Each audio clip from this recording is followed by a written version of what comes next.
तर नमस्कार मंडळी. तर आज आपण चाललोय आपल्या बैलगाड्या मालकीन म्हणजेच सौ उर्मिलाताई माणिक शेठ गायकवाड यांच्या मैदानाला. तर जाता जाता आधी आपल्या गाडीत पेट्रोल टाकून घेतलं. मी आणि माझे दोन मित्र निघालेलो. मग काय मैदानात पोहोचलो की मग उर्मिलाताई आणि माणिक शेठ स्टेजवर होते. त्यांना बघून तवरच चिक्या आणि गोडचा सर्जा सेमीला पळायला निघालेले. तवरच आपल्या सर्वांचा लाडका बैलगाडी क्षेत्रातील देव म्हणजे बकासूर. मित्रांनो, बकासूर सुद्धा सेमीला पळायला निघालेला. मग डायरेक्ट साऊंडच्या गाडीवर आलो. गाडीवर आलो म्हणल्यावर कसं मैदान एकदम भारीच दिसत होतं. तेवढ्यात सेमी एक सुटला आणि अर्जुन आणि सिंगमनं तर सुट्टाच सेमी काढला की मग आपला बक्याबाईचा सेमी होता.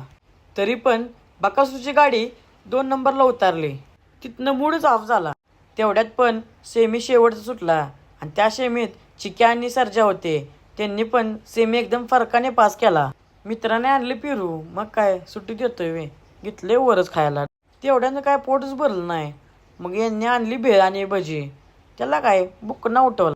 मग डायरेक्ट येऊन बसलो साऊंडच्या गाडीवर, कारण फायनल सुटणार होता ना. आणि स्वतः माणिक शेठ पब्लिकला मागं सारत होते. तेवढ्यात मग फायनलचा फेरा सुटला आणि पब्लिक तर कोणालाच ऐकत नव्हते. मग काय चिक्या आणि गोडचा सर्जा एकदम फरकाने 1 नंबरचे मानकरी ठरून विशेष गोल केला. लाईक करा, शेअर करा आणि सबस्क्राईब करा.